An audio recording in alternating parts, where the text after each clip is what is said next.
안녕하세요. 오늘은 법정지상권에 대해서 좀 공부해 보겠습니다. 경매를 하시면 법정지상권이라는 사례가 많이 나오는데요. 이 법정지상권이 뭔지 모르겠다. 그래서 법정지상권이 관련되어 있는 물건들은 다 배제한다. 이렇게 하면은 경매 물건 중에서 내가 살만한 물건들이 몇 개 안 남아요. 그만큼 법정지상권은 굉장히 많은 물건에서 문제가 되는 사안이기 때문에 여러분들이 알고 계시면 좋습니다. 제가 자세히 설명해 드릴 테니까 생각보다 그렇게 어렵지 않습니다. 개념은 간단한 것이거든요.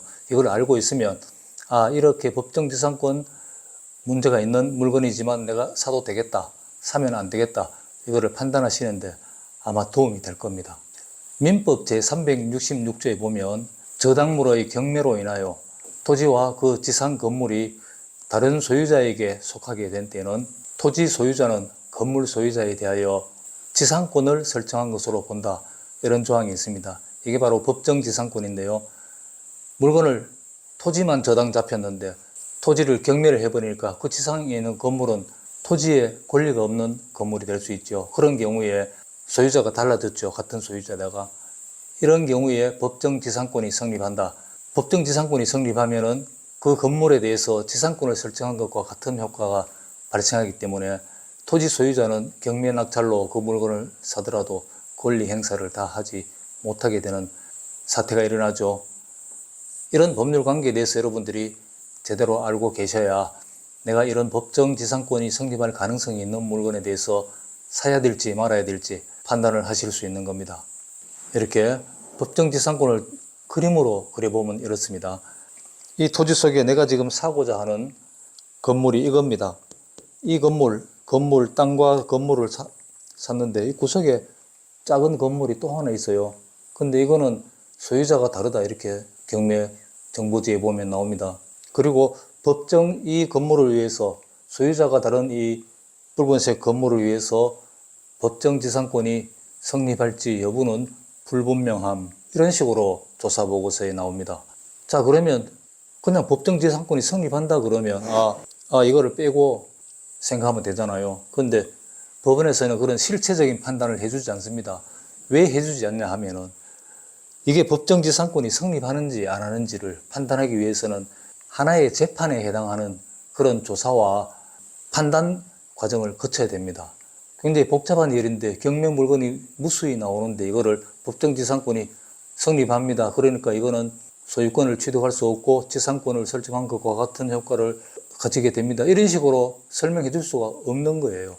그래서 여러분들이 경매 물건을 구입하실 때 이게 법정지상권이 성립한다. 그러면 성립할지 여부는 여러분들이 직접 판단을 하셔야 되는 겁니다. 그래서 법정지상권이 성립하는 요건이 뭔지 일단 그부터 알아야 되겠죠. 법정지상권은 첫째, 저당권을 성립할 당시에 그 건물이 그 토지 위에 있어야 됩니다. 건물이 없는 상태에서 토지의 저당권을 설정했다. 그러면은 그 후에 그 토지 위에 이 저당권자의 허락 없이 건물을 지었다. 그렇게 했을 때 이 경매로 토지를 매각 처분했을 때 그 건물은 법정지상권을 취득할 수 없습니다. 그러니까 저당권을 성립할 당시에 건물이 있어야 되고 그게 첫 번째 조건이고요. 두 번째 조건은 토지와 건물이 동일한 소유자에 속하고 있어야 됩니다. 동일한 소유자에다가 경매를 통해서 소유자가 달라지게 될 때, 다른 소유자에게 속하게 될 때 법정지상권이 성립하는 겁니다. 그리고 세 번째, 경매를 통해서 소유자가 달라지게 될 때 법정지상권이 성립하는 겁니다. 경매가 아니고 만일 토지 위에 지상 건물이 이렇게 있었는데 이거를 동생한테 증여를 했다.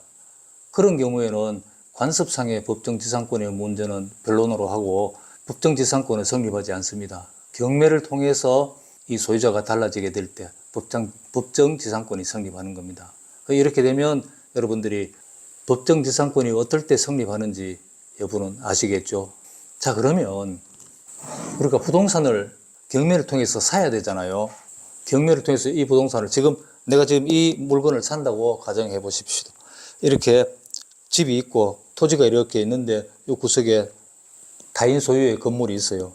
이게 법정지상권을 성립할지 여부는 불분명함, 이런 내용이 있다. 경매정보지에. 그러면 이제 조사를 해서 이게 법정지상권이 성립하는지 안 하는지 확인해야 되겠죠. 하려면 어떻게 해야 되겠어요? 아까 그 세 가지 요건, 저당권 설정 당시에 이 건물이 있었느냐, 맨 먼저 그걸 조사해야 되겠죠. 그럼 등기부 봐야 되겠죠. 등기부에 저당권이 언제 설정되었는가. 그 다음에 그 당시에 이 건축물이 있었는지 봐야 되겠죠. 건축물 대장을 봐야 되겠죠.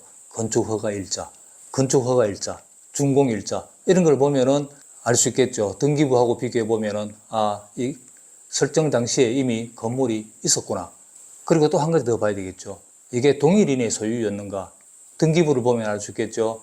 토지 등기부와 건물 등기부를 보면은 이 물건이 이 건물과 토지가 건축 행위가 일어나는 당시에 동일인의 소유인가. 그거는 건축물 관리대장하고 등기부를 보면은 확인이 가능하겠죠. 그런 식으로 여러분들이 직접 법정지상권이 성립하는지 여부를 조사해서 파악할 수가 있습니다. 근데 아직 소유권을 취득하기 전에 경매 물건을 조사하는 단계에서 이게 그렇게 쉽지는 않을 텐데요. 관련 서류를 다 떼서 봐야 되고, 그래서 주변에 탐문을 해서 이웃집에 가서 물어볼 수도 있습니다. 이 건물, 이 토지 소유자가 언제 이 집을 지었고, 이런 거면 그냥 얘기해보면 대부분 알 수 있는 경우도 많이 있죠. 그래서 그 탐문 내용과 등기부 내용하고, 이거는 집에서도 현장에 한번 가기만 하면 파악할 수 있는 일이죠. 그런 식으로 해서 법정지상권이 성립하는지를 체크해 볼 수 있고, 또 한 가지 방법은 지금 이 물건을 경매를 신청한 저당권자가 대개는 금융기관입니다. 예를 들어서 무슨 은행이다, 무슨 농협이다. 그러면 그 금융기관의 이 담당자를 찾아가서 법정지상권이 성립하는지 여부, 그러니까 설정 당시에 건물이 있었는지 여부, 이런 걸 질문하면은 금융기관에서는 협조를 해줍니다. 왜 해주겠습니까? 금융기관에서는 이 물건을 경매로 처분해야 대출금을 회수하죠. 그러니까 경매로 이 물건을 사겠다는 사람에게 협조적으로 해줄 수밖에 없습니다. 그래서 금융기관에 가서 물어보면 가장 빠르게 확실한 대답을 얻을 수가 있습니다. 물론 협조를 해준 경우에 그렇습니다. 금융기관에서는 이거를 설정을 할 때 이런 그 지상권 문제라든가 건물과 토지와의 관계 이런 게 대해서 다 조사를 하고 그 조사 보고서를 토대로 대출을 하기 때문에 이런 정보들이 다 있습니다. 금융기관에는요. 그런 방식으로 이 법정지상권이 성립하는지 여부를 조사할 수가 있습니다. 그런데 이 법정지상권이 성립하면 법정지상권은 존속기간이 얼마나 되는가, 이것도 알고 계셔야 됩니다. 견고한 건물, 시멘트 콘크리트 집이라든가 벽돌조 건물, 우리 집 같은 이런 집도 견고한 건물에 해당합니다. 이런 건물은 30년입니다. 존속기간이. 그 건물이 30년 동안 법정지상권이 존속하는 겁니다. 건물이 계속 있는 이상요. 그리고 보통 건물, 그런 좀 간이 시설이라고 봐야 되겠죠. 그런 건물은 15년, 건물 이외의 구조물은 5년입니다. 이런 견고한 건물하고 나무 수목의 경우도 법정지상권이 성립하는 경우가 있습니다. 나무를 심어놨다, 쭉 심어놨다. 그 나무는 30년입니다. 그런 식으로 존속기간이 있고요. 법정지상권의 제약을 받게 되는 토지가 그런 30년이라는 그 최대, 무조건 30년 보시는 게 맞습니다. 그런 시간적인 제약을 안는 물건이 되는 겁니다. 그 다음에 이거 경매의 법정지상권이 성립하는 케이스도 두 가지 케이스가 있어요. 내 땅에, 지금 나는 내가 경매 물건을 이 땅을 사겠다고 가정했을 때 내 땅에 타인의 건물이 있어서 법정지상권이 성립하는 경우와 반대로 토지의 권리 없이 이 건물만 경매에 나온 경우도 있습니다. 토지 제로 평방미터 이렇게 나오는 게 있죠. 그건 건물만. 그것도 역시 이 건물을 위해서 법정지상권 성립 가능성 있음, 이렇게 그 조사 보고서에 나옵니다. 경매정보지에 보면요. 그것도 역시 마찬가지로 법정지상권이 문제가 되죠. 내가 이 물건을 건물만 아주 저렴하게 샀는데 법정지상권이 성립하면 안심하고 이 토지를 갖다가 이 건물을 위해서 쓸 수 있잖아요. 이 건물을. 근데 그런 경우에는 내가 지상권이 성립 안 하면 어떻게 됩니까? 땅 주인이 철거하라 하면 철거해야 되는 거예요. 토지의 권리가 없으니까. 그렇게 각기 다른 조건에서 우리가 어떻게 대처를 해야 되냐면, 이 전체 토지에 타인의 건물이 들어와서 법정지상권이 성립할 가능성이 있다. 이럴 때는 물론 법정지상권이 성립하는지 여부를 조사를 할 필요가 있지만, 만일 제대로 조사를 못해서 그냥 산다고 할 경우에도 이 물건은 이렇게 붉게 표시해 놓은 이런 부분을 제외하고도 이 물건을 얼마든지 주택으로 쓸 수 있다. 그런 경우에는 이거를 제외하고 감정평가를 합니다. 이런 경우에는요, 법정지상권이 성립할 가능성이 있는 이 토지를 제외하고 평가하기 때문에 애당초 이게 좀 더 저렴한 물건입니다. 이 지상권에, 법정지상권에 제한이 있는 물건이 저렴하거든요. 그러니까 사서 이 법정지상권의 제한을 안고 그냥 이 물건을 쓸 수가 있거든요. 지상권이 성립한다. 그러면 지료를 받으면 되거든요. 이 땅의 지료는 통상적으로 뭐 농지 같은 경우에는 2% 법원에서 정합니다. 협의를 해서 정하는 경우도 있지만 협의가 안 되면 법원에 청구를 해서 정하게 되는데요. 농지 같은 경우에는 2%, 주택가 같은 경우에는 5%, 상업지역 같은 경우에는 7%까지 지료를 인정하는 경우도 있습니다. 이거는 딱 정해진 게 아니고 시세라든가 주변에 임대료, 그 다음에 토지의 시세 이런 거 다 감안해서, 그리고 금리 같은 것도 감안합니다. 그렇게 해서 지료가 정해지기 때문에 경우에 따라서는 내가 뭐 이렇게 넓은 땅 아니어도 이 주택을 쓰는데 문제가 없다. 그러면 이 물건을 사서 법정지상권이 성립하더라도 지료를 받고 그냥 살면 되는 겁니다. 그런 식으로 법정지상권을 일단 알고 있어야 이게 내가 지료를 받을 건지 성립하는 건지 안 하는 건지 아무것도 모르면 답답해서 불안해서 살 수가 없죠. 자, 또 반대로 땅에 대해서 권리가 없는 이 물건을 샀다. 그러면 이게 지상권이 그냥 성립할지 안 할지 모르고 샀는데 지상권이 성립한다. 그러면 어떻게 됩니까? 아주 가치가 올라가죠. 편안하게 지상권이, 법정 지상권을 가지고 이 토지 위에서 편안하게 이 주택을 쓸 수 있으니까요. 그런 경우에는 훨씬 더 좋은 조건이 되겠지만, 이런 경우 타인의 토지에 건물만 사는 경우는 확실하게 조사를 해서 법정지상권이 성립한다고 할 때만 사야 됩니다. 법정지상권이 성립하지 않는데 사서 철거 청구를 받는다면 참 난감하죠. 지상권이 성립 안 하면 토지에 아무 권리가 없지 않습니까? 그러면 땅 주인이 당연히 이 건물을 이제 철거하십시오, 이렇게 청구를 하게 됩니다. 그거는 피할 방법이 없죠. 그러나 가장 바람직한 거는 어떤 경우든 법정지상권이 성립하는지 여부를 제대로 체크하고 사시는 게 좋습니다. 굉장히 복잡한 사례, 법원에 가서 판단을 받아도 이게 법정지상권이 있는지 없는지 판단하려면 굉장히 골치를 썩어야 되는 그런 문제들도 있습니다. 근데 그런 문제가 있는 물건까지 여러분들이 세세하게 따져서 법정지상권 여부를 확신을 얻을 정도로 판단하기는 쉽지 않습니다.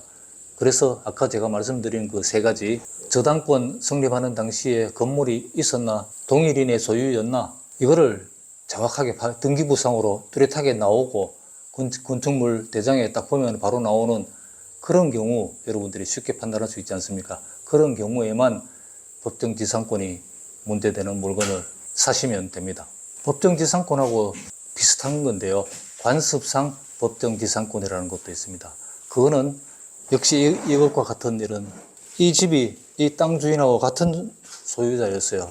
이 집 소유자와 땅 소유자가 같았어요. 근데 옆집에 사는 다른 사람한테 요 집만, 내가 요 집이 좀 부족하니까 이 집 나한테 좀 팔면 안 되겠죠 하니까 팔아버렸어요, 집만. 땅은 안 팔고. 이런 경우에는 철거 특약이 없었는 이상 이 집에 대해서 지상권을 설정한 것과 같은 효과를 인정합니다. 요거는 판례가 인정한 법정지상권입니다. 그래서 관습상 법정지상권이라고 하는 거예요. 이것도 역시 등기 없이 지상권과 동일한 권리를 가집니다. 아시겠죠? 이 건물과 토지가 같은 사람 소유, 역시 이것도 같은 사람 소유여야 됩니다. 같은 사람 소유였는데 매매 기타 이유, 팔거나 증여를 하거나 이렇게 해서 제3자에게 넘겼는데, 그럼 소유자가 달라졌잖아요. 건물하고 땅하고. 그럴 경우에 이 집을 철거하겠다, 이런 특약이 없었으면 이 집을 위해서 이 토지 소유자가 지상권을 설정해 준 것과 같은 효과가 생기는 겁니다. 이게 관습상 법정지상권입니다. 그리고 설명하는 김에 법정지상권이 성립하면 치료를 내게 되는데, 치료는 2년간 연체되면 지상권 설정자, 그러니까 땅 주인이 해지 청구를 할 수 있습니다. 이건 형성권이라서, 그러니까 2년간 이 치료를 안 내면 이제 나는 이 지상권은 해지한다 하고 통지하면 바로 법정지상권은 해지되어 버립니다. 그래서 지상권 주택을 가지고 생활할 때는 치료를 연체하지 않도록 조심하셔야 됩니다. 이 경우에는 치료가 연체돼서 그 해지 청구를 받게 되면 다른 아직 집이 있으니까 이거를 그러면 해지하려면 당신이 이 집을 사라 하는 매수 청구권이라든가 이런 게 다 없어져 버려요. 치료를 연체해서 해지당할 때는 다른 권리, 이 집을 당신이 그럼 사라, 땅 주인에게, 이렇게 할 수 있는 권리가 없어져 버립니다. 그래서 치료는 연체하지 않도록 조심을 하셔야 돼요. 이렇게 오늘 법정지상권에 대해서 설명해 드렸습니다.